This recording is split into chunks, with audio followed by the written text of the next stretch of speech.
단일물, 합성물, 집합물 볼까요? 그 단일물은 뭐 형태상 단일한 일체를 이루고 각 구성 부분이 개성을 잃고 있는 물건. 이게 단일물이죠. 책 같은 거. 그런데 구성 부분이 개성을 잃지 않으면서 단일한 일체다. 그러면은 합성물이죠. 그리고 다수의 물건들이 집합해서 경제적으로 단일한 가치를 가지고 있는 물건, 이게 집합물이고요. 그래서 단일물과 합성물은 법률상 하나의 물건으로 다뤄지죠. 근데 집합물은 하나의 물건으로 볼 수 있는지에 관해서 법률에 특별히 규정이 있으면 가능한데 없으면 이게 인정되지 않겠죠. 즉 복수의 물건인 거죠. 그런데 판례는 그 유동 집합물에 관한 판례가 있어요. 양만장의 뱀장어, 그다음에 양돈장의 돼지, 이런 것들은 여러 마리가 일정한 장소에 딱 집합되어 있잖아요. 모여 있잖아요. 그러면 이거를 양도담보의 대상으로 볼 수 있느냐, 뭐 이런 문제가 있었는데 물권의 개체성을 인정한다는 거죠. 그래서 그게 이제 판례로서 인정되는 거라 거래의 실태나 어떤 실무적인 어떤 그 필요성이 있었기 때문이죠. 그걸 그렇게 본 거는. 그래서 그냥 상식적으로 좀 알아놓으시고, 그 다음에 부동산과 동산. 부동산과 동산은 정말 제대로 알고 있어야 되죠. 그죠? 그래서 좀 자세히 보겠습니다. 자, 의의를 보면은 민법 99조에 부동산과 동산 구별 기준을 정하는데 토지 및 그 정착물, 토지 및 그 정착물, 그게 부동산이고 그 외에는 동산이다. 이렇게. 그러니까 동산인지 부동산인지 헷갈릴 때는 토지 및 정착물인가? 이걸 생각하면 되겠죠? 토지와 그 정착물. 정착물 뭐 건물이라든가 또는 교량이라든가 뭐 이런 것들, 토지에 정착되어 있는 물건 있잖아요. 그래서 이제 뒤에 나온 표가 매우 중요합니다. 여기서 이제 시험이 많이 나오죠. 왜냐하면 적용되는 법리가 달라지기 때문에 그래요. 부동산으로 볼 것인가 동산으로 볼 것인가에 따라서. 그래서 한번 볼까요? 자, 부동산은 공시방법. 공시방법이 뭡니까? 대외적으로 그러한 권리가 있다는 것을 보여주는 방법이에요. 그게 부동산은 등기가 있죠. 등기부. 그런데 동산은 그걸 점유하고 있어야만 공시가 될 수가 있어요. 그죠? 내가 소지하고 있어야지. 뭐 핸드폰 내가 갖고 있어야지 내 건지 알지. 딴 사람이 갖고 있으면 그게 내 건지 아닌지, 물론 거기다가 이제 뭐 이름을 써놓을 수도 있겠지만 그런 게 아니고 뭐 예를 들어서 그냥 이름 같은 거 못 써놓은 그런 물건들도 있을 수 있잖아요. 카메라 뭐 이런 것. 그러면 그걸 갖고 있는 사람 소유로 보여지겠죠. 그래서 그 다음에 두 번째 공신력이라는 것.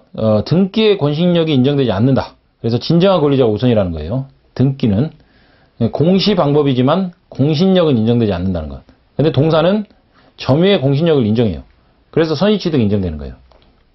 선의취득이라는 거는 법률상 권한이 없는데 그거를 이제 어느 경로를 통해서 취득을 했어요.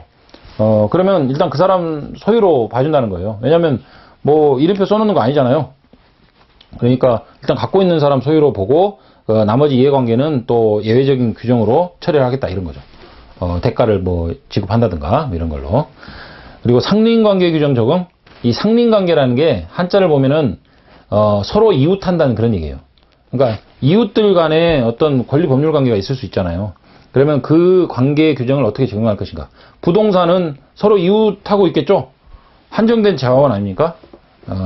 그래서 그럴 때는 상린관계를 부동산을 전제로 이제 규율을 한 조문들이 대부분이죠. 적용되는 거고, 동산은 적용되지 않겠죠. 그리고 취득시효기간. 취득시효는 둘 다 있어요. 그래서 점유취득시효는 20년, 등기부 취득시효는 10년이죠. 그리고 동산의 경우에는 10년이에요. 자주평은 공연하게, 그리고 선의 무과실까지 있으면은 5년만 점유해도 취득시효를 인정한다는 거. 그리고 무주물 선점. 무주물은 뭡니까? 주인이 없다는 거죠. 주인이 없는 물건. 여기에 대한 선점은 인정하지 않아요. 국유로 귀속하거든요. 근데 동산은 무주물 선점도 인정된다는 거고. 첨부라는 게 부합, 혼화, 가공 뭐 이런 것들인데 부동산의 부합은 부동산 소유자가 부합한 물건의 소유권을 취득한다. 부동산 소유자가 부동산 물건의 소유권을 취득하고 혼화, 가공은 인정되지 않고요. 동산의 경우에는 부동산 간의 부합은 주된 동산의 소유자가 소유권을 취득한다. 주된 동산의 소유자가 소유권을 취득한다. 그리고 혼화, 가공은 동산에서만 인정되는 거. 지상권, 지역권, 전세권, 저당권. 이거는 부동산은 가능하죠. 그런데 동산은 인정 안 되지만 예외적으로 자동차 선박 항공기는 등기로 공시할 수 있잖아요. 그렇기 때문에 저당권 설정이 가능하죠. 그리고 재판 관할에 관한 규정, 관할이라는 게 토지 관할을 주로 말하는 건데 관할 규정이 부동산은 존재하고 동산은 존재하지 않겠죠. 관할이 뭐예요? 어떤 재판을 받을 때 누굴 기준으로 할 것이냐. 주소지라는 게 나오고 주소는 그 부동산이 있는 주소지잖아요. 그죠? 그러니까 부동산의 경우에 존재하는 거고 강제 입행 방법은 부동산 소재지 법원이 이제 한다는 게 원칙이고 동산은 집행관이 물건을 점유함으로써 하는 압류에 한다는 거. 차이점이 있죠. 그래서 옆에 보면은 동산에 대해서는 점유 공신력이 인정되지 않아서 선의취득이 인정되지 않지만 아니죠. 점유의 공신력이 인정돼서 선의취득이 인정되지만 부동산은 진정한 권리자보다 등기 공신력이 우선하여 아니죠. 공신력은 인정되지 않고 선의취득도 인정되지 않는다. 그죠? 그리고 부동산의 등기는 공신력이 인정되나? 아니죠. 동신력이 인정되지 않고 동산 점유에는 공신력이 인정되지 않는다? 인정되죠. 그리고 무주물 선점 대상으로 동산, 부동산 모두 가능하다? 아니죠. 무주물 선점은 동산만 인정된다고 그랬죠. 이런 식으로 이제 문제가 나오니까 이 표를 잘 기억해가지고 동산과 부동산을 구별할 줄 알아야 되겠죠.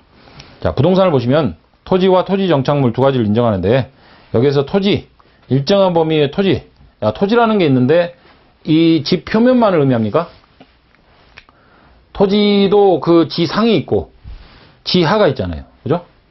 그리고 뭐 하천이나 이런 게 흐를 수도 있고 그렇기 때문에 어느 범위까지를 토지 소유자의 소유권이 미치는 걸로 볼 것인가 이런 게 문제될 수 있겠죠. 그래서 토지 소유권은 정당한 이익이 있는 범위 내에서 토지의 상하에 미친다 이렇게 조문이 있어요. 정당한 이익이 있는 범위 내에서. 그러니까 무제한 위라 그래서 뭐 우주까지 뚫고 갈 수 있습니까? 안 된다는 거예요. 어느 정도 제약이 있고 지하도 어느 정도 제약이 있다는 거예요. 그래서 이제 어느 정도 필요성 때문에 이걸 정한 건데 정당한 이익이 있는 범위 내에서 그 소유자의 이익을 침해하지 않는 한도 내에서 타인도 그 토지와 상공과 지하를 이용할 수 있고 토지 소유라도 이를 금지할 수는 없다는 점이죠. 그죠? 그리고 토지 소유에 속하는지 범위에 속하는지 문제가 되는 것들이 있죠. 지표면상의 자연석, 토지 및 토지의 정착물이 있죠. 그러면 그 지표면상 자연석이 자연적으로 돌이 있는 경우 있잖아요. 그러면 토지 소유권 범위에 속해야겠죠. 그래서 그 석불에 관한 판례가 있는데 임야와 독립된 소유권의 대상이 된다. 석불은 자연석은 아니잖아요. 깎아서 만든 거 아닙니까? 그렇기 때문에 그건 독립된 소유권이다. 그리고 광물은 지하에 있는 거죠. 모두 토지 소유권 범위에 속하는 거죠. 그래서 다만 이제 그 광화법상 국가가 광화권자에게 이걸 부여할 권능을 이제 가지게 되는 거죠. 지하수는 지하에 흐르는 물이잖아요. 그럼 토지 구성 부분을 이루겠죠, 원칙적으로. 다만 이제 그 지하수라는 게 여기 토지 구역이 있으면 거기서 딱 잘라서 여기까지만 지하수가 흐르고 그 다음에 안 흐르고 이러지 않잖아요. 계속 흘러나가잖아요. 그렇기 때문에 상린관계 측면의 규정을 두고 있다는 거, 민법에. 그걸 좀 이해를 하시고. 그리고 온천수는 온천법이 제정되어 있는데 그 독립한 물권의 개체는 아니고 토지 소유권 범위에 속한다는 게 판례의 태도고요. 동굴도 토지 소유권 범위에 속한다고 보고, 하천은 국유에 속하게 되고요. 하천법에 나와 있고, 도로는 개인의 소유에 속할 수 있지만 그 부지 부분에 대해서는 소유권을 행사할 수 없게 되고요. 다만 이제 그 하천이나 바다에 인접한 토지 있죠. 이게 이제 포락이라고 해가지고 토지에 대한 소유권이 원상으로 그 포락된 토지가 이제 이 밀물과 썰물이 있으면은 밀물이 와가지고 이렇게 딱 덮으면 바다가 되지 않습니까? 근데 썰물로 이렇게 쫙 가면 이게 드러나는 갯벌 같은 토지가 있죠. 이 부분에 대한 그 관계가 포락이라고 하는 건데 소유권이 물이 덮으면은 사라지는 거죠. 그리고 토지의 개수를 어떻게 정할 것이냐? 원칙적으로 물리적으로는 계속 이어져 있잖아요. 그러니까 구분성을 갖지 못하지만 지적공부, 우리가 토지대장이나 건물대장, 임야대장 이런 데다가 등록을 하게 되고 그때 별도의 지번 그리고 개수는 필로서, 그래서 그렇게 딱 설정이 되면 나중에 이거를 당사자 간의 합의로 이렇게 나눠서 쓰자고 해도 지게 분필 등기나 이런 것들이 정확하게 공시가 되지 않으면 이거는 나눠진 토지가 아니에요. 하나의 토지로 보는 거예요.